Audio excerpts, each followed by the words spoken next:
David Carrick, I can honestly say, is the tip of the iceberg. It's Titanic worth.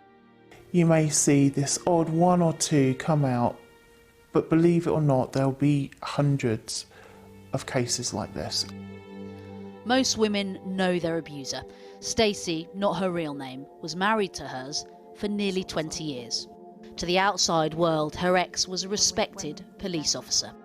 At the beginning, he kind of love-bombed you. Oh God, yeah. When did the relationship change? So the love bombing started, and it was jewellery, I'm taking you on holiday, and expensive gifts.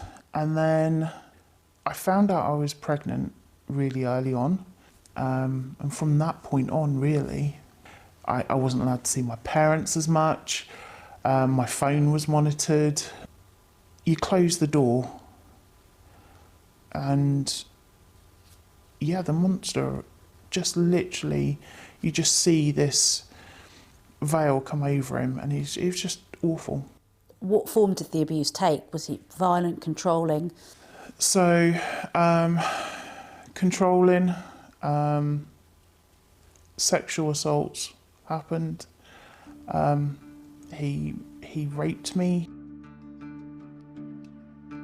In 2021, we reported more than 100 women had come forward to the Centre for Women's Justice, claiming their police officer partners had domestically abused them. Their testimony formed part of a super complaint back in 2020, which alleged a culture of violent men within the force. A year later, Sarah Everard was murdered by a serving police officer, prompting widespread protests. Since, hundreds more claims of predatory officers have come to light, among them David Carrick, one of Britain's most prolific rapists. Today, as Greater Manchester Police said that 98 of their officers are being investigated over alleged sexual offences, the National Police Chiefs Council promised to do more to root out abusive officers. There are some people who say that, you know, Metropolitan Police Officer David Carrick, a serial rapist, he's just one of a few bad apples. Do you buy that argument? No. No, it's not a bad apple, it's a bad tree. And the tree is just rotten to the core. You reported him? I did report him, and we literally fled after he threatened to slit my throat and watch me choke on my own blood.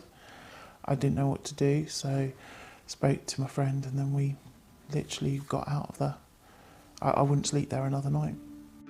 Not long after leaving, Stacey reported her ex for repeatedly raping her, being violent towards her and their children. Her ex has previously denied all the allegations, but in 2019, Stacey was told the case against her former partner had been closed due to insufficient evidence.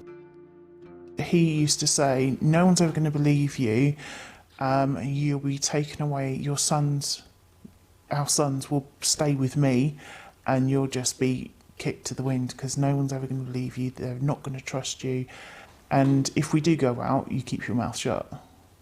Stacey has asked the police to re-look at her case. Since this interview, she has been contacted by the force in question, who say they will now look into what action, if any, can be taken, while her ex has retired from policing. Stacey says it feels like there is no end for her.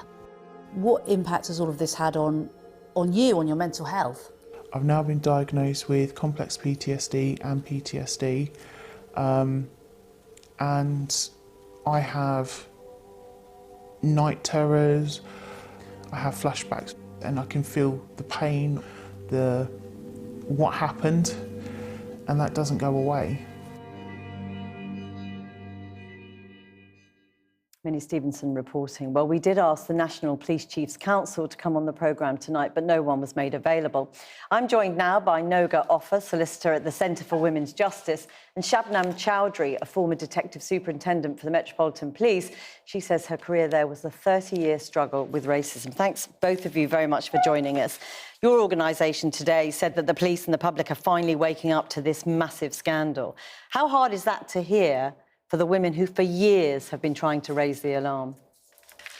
I think it must be really, really hard. But a lot of the women who contacted us said that this was the first time they'd heard anybody talking about the issue.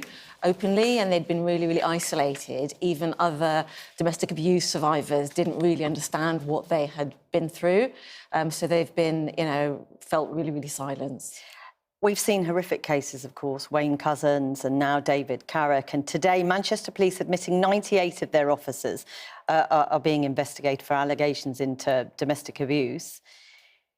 More cases are coming to light, more women are coming forward. But are you any more confident that the police will deal with it properly? Well, we'll just have to wait and see. Obviously, it's really positive that this is now an issue that's on the map and it's being talked about openly.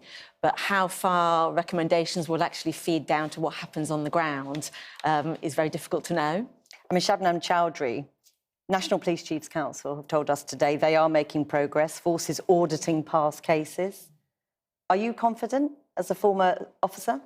I think, as Noga says, I think you have to see what happens. But the fact is, the abuse of women by police officers has been a closed shop for decades. So it's going to be very difficult for people to trust that and that they've got the confidence that this will happen. The Metropolitan Police, and I speak from my experience, Commissioner Sir Mark Rowley has said that he's looking at 2 to 3 arrests every week for the next few months.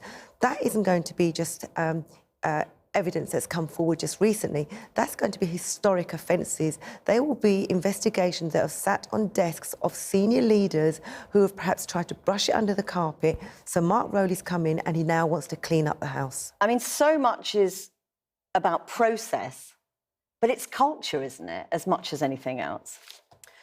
Look, you can introduce as many systems and processes as you want. The thing is that you have to change is the toxic culture of an organisation, and not just of the Metropolitan Police, but across policing across the UK. It's going to be very difficult for Sir Mark Rowley, for policing, to now change the mindset of leaders that have a culture that has been toxic for decades. You've got to also then work from the ground level up all the way to the very top to ensure that that culture is changed. That is going to be the really difficult part. Systems and processes can be changed, can be adhered to, but the mindset and the behaviours of people will not change overnight. And that mindset is really key, isn't it? It's that ability for police officers. You're asking them to turn on their colleagues, to report on their colleagues. And the nature of the police is this idea, you work for a team, you're playing on the same team. How difficult is it to change that culture? Well, I mean, one of the problems is that the systems that are being introduced don't go that far. So, for example, we asked for all these cases to be dealt with by an external force. At least then people won't know each other, they won't be able to look on databases and that sort of thing. But that hasn't been introduced, only kind of in a few exceptional cases, and even there we haven't been told how many. So in order to be able to address cultural issues, which obviously need a huge culture change, you also need systems that are actually going to be robust. Even since last summer, we've already had to threaten to take the IOPC to court because they haven't... They are supposed to be an external investigator. They've refused to comply with one of the promises they themselves made in a super complaint last summer. So, even the systems themselves, we haven't actually seen working. So what happens now? Well, now we've got to look at what happens in terms of the Metropolitan Police. Maggie Blythe is the National Police Chief Counsel. She is a Deputy Chief Constable. She's been appointed as the Violence Against Women and Girls lead. The Met Police have this hotline, which I believe is working very well at this stage. They've got 40 to 50 calls a week. A third of those are from policing across the UK. It's not what the reports that they do, it's what they now do with those.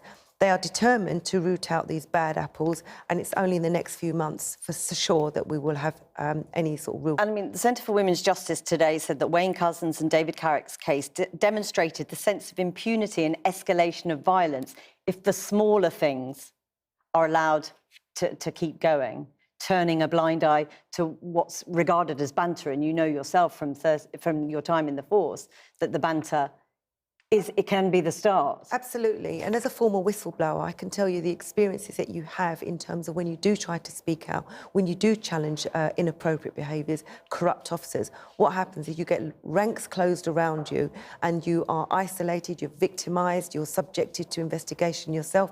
These are the things that the organisation has to now root out. When you've got women being abused by police officers, male or female, you've got to find a way to create safe spaces for those whistleblowers so that they can speak out and that these dirty top cops can actually sacked from the organisation. And Noga Offa, I mean, this is about restoring women's trust in the police. How close are we to that?